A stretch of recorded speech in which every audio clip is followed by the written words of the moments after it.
Hello everyone and welcome back to my YouTube channel friends. आज की हमारी इस वीडियो का टॉपिक रहेगा किंग लियर, जिसे विलियम शेक्सपियर ने 1605 में तो लिखा था, लेकिन ये पब्लिश्ड हुआ था 1623 यानी कि उनके फर्स्ट फॉलो में पब्लिश्ड हुआ था। किंग लियर जो है विलियम शेक्सपियर की 4 ग्रेट ट्रेजेडी में से है। अब हमने 3 ट्रेजेडी तो करा दी हैं। 4 ग्रेट ट्रेजेडी की ट्रिक है होकम, एच फॉर हेमलेट जो हो चुकी, ओ फॉर ओथेलो जो हो चुकी, के फॉर किंग लियर जो कि आज करा रहे हैं, और एम फॉर मैकबेथ जो हो चुकी है। तो किंग लियर रह गई है, इसको आज कवर कर लेते हैं। सबसे पहले मेन कैरेक्टर देख लेते हैं, जैसा कि हम हर वीडियो में करते हैं, जिससे पूरी स्टोरी का ओवरव्यू भी हो जाएगा। इस स्टोरी का प्रोटोगोनिस्ट है किंग लियर, जिसके इर्द गिर्द स्टोरी घूमती है। किंग लियर जो हैं अब वो बूढ़े हो चुके हैं, रिटायरमेंट की स्टेज पे आ चुके हैं, तो वो अपनी जायदाद को अपनी बेटियों में बांटना चाहते हैं, क्योंकि इनके 3 बेटियां हैं सिर्फ। जो 3 बेटियां हैं उनके नाम है गोनरिल, रीगन और कोर्डेलिया। गोनरिल एल्डेस्ट डॉटर है, Regan middle and Cordelia youngest daughter जो कि अभी अनमैरिड है, और गोनरिल और रीगन की शादी हो चुकी। जो गोनरिल है जिसके हस्बैंड है एल्बनी, जो कि एक सही इंसान है, वो सही को सही और गलत को गलत कहने वालों में से। जो रीगन है ये कॉर्नवाल की वाइफ है, लेकिन ये दोनों ही कैरेक्टर कुछ खास नहीं है, मतलब ये अपना मतलब देखते हैं। और जो कॉर्डेलिया है वो अभी अनमैरिड है, तो उसके लिए 2 रिश्ते आ रखे हैं, एक ड्यूक ऑफ फ्रांस से और एक ड्यूक ऑफ बर्गंडी से। एक कैरेक्टर है इसमें ग्लासेस्टर, जो कि एक दरबारी है, और उसके 2 बेटे हैं एडगर और एडमंड। जो एडगर है रियल सन है, लेकिन जो एडमंड है वो बास्टर्ड सन है ग्लासेस्टर का। जो ये कैंट है ये बहुत ही वफादार दरबारी है, ये रात दिन किंग लियर की सेवा करता है, क्योंकि किंग लियर तो बूढ़ा हो चुका है। एक बार ऐसी कंडीशन हो जाती है कि किंग लियर इसको अपने देश से देश निकाला दे देता है, तो ये क्या करता है अपना भेष बदलकर और अपना नाम बदलकर फिर भी किंग लियर की सेवा में ही रहता है। तो चलिए कहानी स्टार्ट करते हैं, लेट्स बिगन। अब जो किंग लियर है वो काफी बूढ़ा हो चुका है, तो वो क्या करता है, वो अपनी जो जायदाद है उसे अपनी तीनों बेटों में बांटना चाहता है। लेकिन वो अपनी तीनों बेटियों को बुलाता है और कि मैं अपनी जायदाद बांटना चाहता हूँ तुम तीनों में, लेकिन तुम तीनों को पहले अपने प्रेम को मेरे सामने प्रकट करना होगा कि तुम मेरे से कितना प्रेम करती हो। मुझे भी तो पता चले कि मेरी बेटियां मेरे से कितना प्रेम करती हैं। अब उसकी जो 2 बड़ी बेटियां हैं रीगन गनरिल, उन दोनों को पता है कि हमारे पिताजी को चापलूसी बहुत पसंद है, वो चिकनी चुपड़ी बातों को पसंद करते हैं। तो उन दोनों बड़ी बेटियों ने कहा, पिताजी आप तो हमारे लिए इस पूरी दुनिया में सबसे बेस्ट हैं, हम सारी दुनिया को छोड़ सकते हैं लेकिन आपको कभी नहीं छोड़ेंगे, आपके बिना हम नहीं रह सकते हैं। कुछ इस तरीके की बातें उन्होंने अपने पिता से कही, जो कि किंग लियर को बहुत पसंद आई और वो खुश हो गया।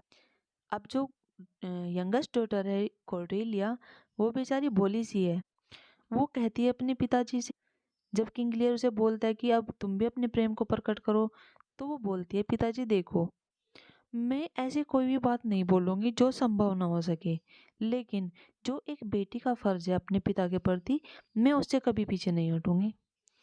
ये बात किंग लियर को कुछ जमी नहीं, क्योंकि उसे तो चापलूसी पसंद थी, वो रियलिटी को एक्सेप्ट ही नहीं कर पा रहा था। तो उससे पूछता है कि क्या क्या तुम मेरे से प्रेम नहीं करती हो। वह कहती है, नहीं पिताजी, मैं आपसे, एक बेटी अपने पिता से जितना प्रेम करती है मैं उतना प्रेम करती हूँ, और अपने फर्ज से कभी भी पीछे नहीं हटूंगी। तो किंग लियर को ये बातें पसंद नहीं आती, तो वो कहता है, ठीक है, तुम मुझे सारी दुनिया में सबसे बेस्ट नहीं मानती हो, तो मेरी संपत्ति से बेदखल हो जाओ। तो वो अपनी जो जायदाद थी अपनी दोनों बड़ी बेटियों के नाम कर देता है, और कॉर्डेलिया को कुछ नहीं देता। उसकी इस बात का विरोध कैंट, जो कि हमने बताया था बहुत ही वफादार है, वो करता है। कहता है कि महाराज आप अपनी बेटी को पहचानने में गलती कर रहे हो, कॉर्डेलिया बहुत ही अच्छी लड़की है और बहुत ही वफादार है, आप उसके साथ ऐसा मत करिए। तो किंग लियर क्या करता है, कहता है कि तुम्हें उसकी बड़ी हमदर्दी आ रही है, तो कैंट को भी उसके साथ ही देश निकाला दे देता है। कॉर्डेलिया और कैंट दोनों को देश से बाहर निकाल के फेंक देते हैं। अब कॉर्डेलिया तो अनमैरिड थी, उसके लिए शादी के 2 रिश्ते भी आ रखे थे, एक ड्यूक ऑफ फ्रांस से और ड्यूक ऑफ बर्गंडी। जो ड्यूक ऑफ बर्गंडी है वो काफ़ी लालची टाइप का है, तो वो कह देता है कि अब सोचता है कि उसे कोर्डेलिया के पास तो कुछ भी नहीं रहा है, अब वो क्या करेगी, बिना दहेज के आएगी वो। तो वो तो मना कर देता, कहता है कि मैं तो कोर्डेलिया से शादी नहीं कर सकता। लेकिन जो ड्यूक ऑफ फ्रांस है ये बहुत ही अच्छा इंसान है, वो कहता है कि कोर्डेलिया तो अपने आप में एक इतना बड़ा दहेज है, मुझे और क्या चाहिए, और वो कोर्डेलिया से शादी कर लेता है। किंग लियर अपनी जायदाद तो अपनी बेटियों के नाम कर देता है, लेकिन वो ये कहता है कि अब मैं भी बूढ़ा हो चुका हूँ, मुझे भी कुछ आदमी चाहिए, कि अब मैं अपनी सेवा के लिए 100 सैनिक अपने साथ रखूँगा बस। मुझे और कुछ नहीं चाहिए, बस 100 सैनिक मेरे साथ रहेंगे, बाकी सब कुछ मेरी बेटियों के नाम है। और अब मैं बारी-बारी से अपनी दोनों बड़ी बेटियों के पास रहा करूँगा, 6 महीने एक बेटी के पास और 6 महीने एक बेटी के। उधर ग्लॉसेस्टर का बेटा एडमंड, जो कि बास्टर्ड सन है, वो बहुत ही बेकार नेचर का इंसान है, बहुत ही लालची टाइप का है वो ही सोचता है कि एडगर को ही सारी प्रॉपर्टी मिलेगी, क्योंकि तो बास्टर्ड सन है।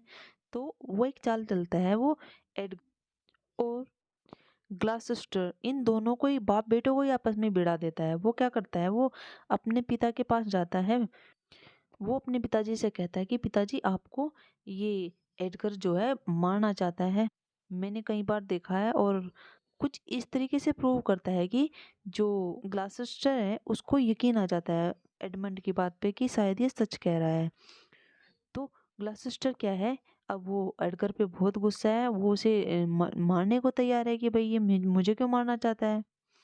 तो उधर क्या करता है वो, एडमंड एडगर के पास चला जाता है और एडगर को कहता है कि पिताजी तुमसे प्यार नहीं करते हैं बिल्कुल भी, और वो तो तुम्हें मारना चाहते हैं। एडगर को भी यकीन आ जाता है कि शायद ऐसा कुछ करते होंगे, क्योंकि अब ग्लासेस्टर को पहले ही गुस्सा आ रखा था। तो एडगर क्या करता है, वहां से डर के बेचारा भाग जाता है कि कभी मुझे मार दे। जब एडगर भाग जाता है तो एडमंड अपने आप को ही घायल कर लेता है, कहता है और अपने पिता को दिखाता है, देखो पिताजी, उसने तो मुझे भी घायल कर दिया, वो तो जब मैंने कहा कि तो पिताजी को क्यों मारना चाहता है, तो उसने तो मुझे ही घायल कर दिया, उसने मेरे पे अटैक कर दिया। तो एडगर बेचारा वहां से जंगल में चला गया, और जंगल में उसने अपना नाम बदल दिया, जो कि है पुअर टॉम। अब वो पुअर टॉम के नाम से जंगल में रहता है। और एडमंड अपनी चाल में कामयाब रहा और सारी प्रॉपर्टी एडमंड को मिल गई। अब जो किंग लियर है वो अपनी बड़ी बेटी गोंड्रेल के पास अपने 100 सैनिक लेके चल दिया। पूरा खुश होके जाता है कि तेरा भव्य स्वागत होगा वहाँ पे, तुझे ऐसे पूजा जाएगा, सब तेरे आगे पीछे घूमेंगे।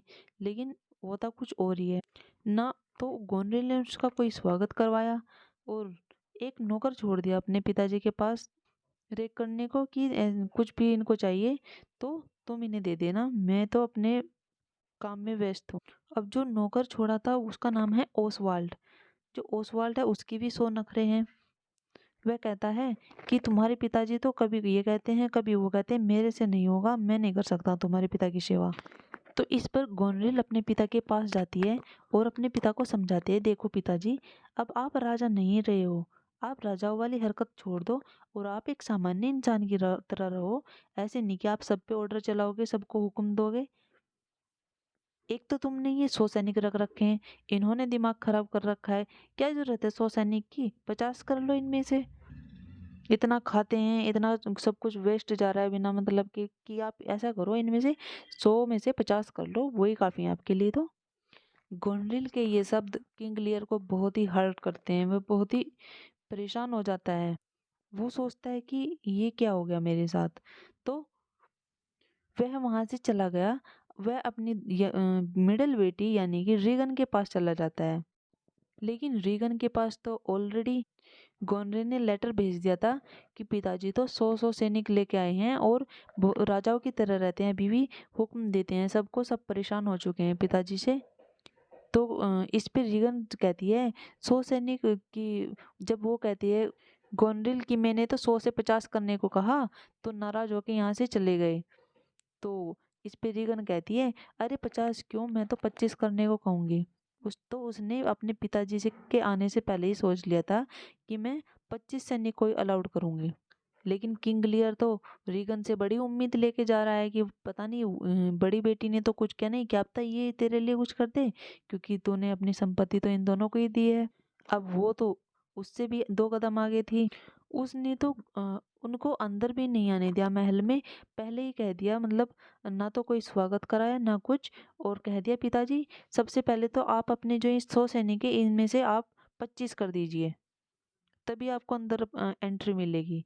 अपनी बेटी का ऐसा बिहेव देख के किंग लियर बहुत ही आहत हो जाता है। अब उसे अपनी बेटी कोर्डेलिया की याद आ रही है। वह बहुत ही रो रहा है। लेकिन अब कोर्डेलिया को कैसे बुलाए या कैसे उसके पास जाए, क्योंकि उसने तो उसे खुद देश निकाला दे रखा है और संपत्ति से बेदखल कर रखा है। तो किंग लियर अब बिल्कुल पागलों की तरह हो चुका है। वह अपना मानसिक संतुलन खो चुका है, क्योंकि एक तो उसने अपनी संपत्ति भी सारी दे दी अपनी बेटियों को ही, और ऊपर से बेटियों ने भी उसे ऐसे मिसबिहेव करके अपने घर से निकाल दिया है। तो वो जंगल में पुअर टॉम के पास, यानी कि जो उसका बेटा ग्लासेस्टर का बेटा था एडगर, उसके पास रहने लगा। जब ग्लासेस्टर को किंग लियर के बारे में पता चलता है, उसकी कंडीशन कि ऐसे ऐसे वो पागल होने की स्थिति में है, तो ग्लासेस्टर को उस पर तरस आता है और वो उसकी बेटी रीगन से बोलता है कि आपके पिता ऐसे ऐसे जंगल में पागलों की तरह घूम रहे हैं।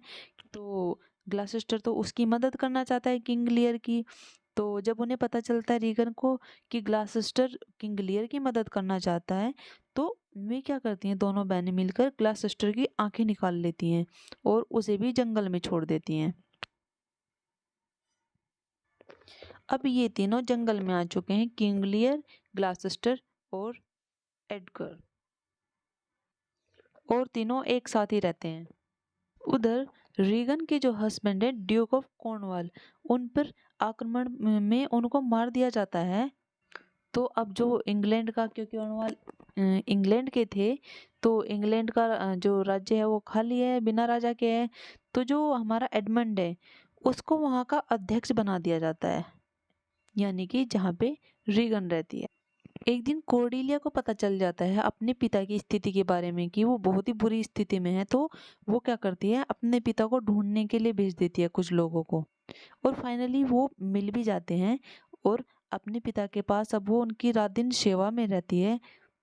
लेकिन जो एडमंड है उसे इनके बारे में पता चलता है कि ये दोनों ही जंगल में हैं। तो उन दोनों को वो पकड़ के में डाल देता है और इन दोनों को जल्द ही जान से मार देने का भी आदेश दे देता है। अब एडगर को पता चल चुका था कि ये सब जो कर रहा है ये एडमंड ही कर रहा है।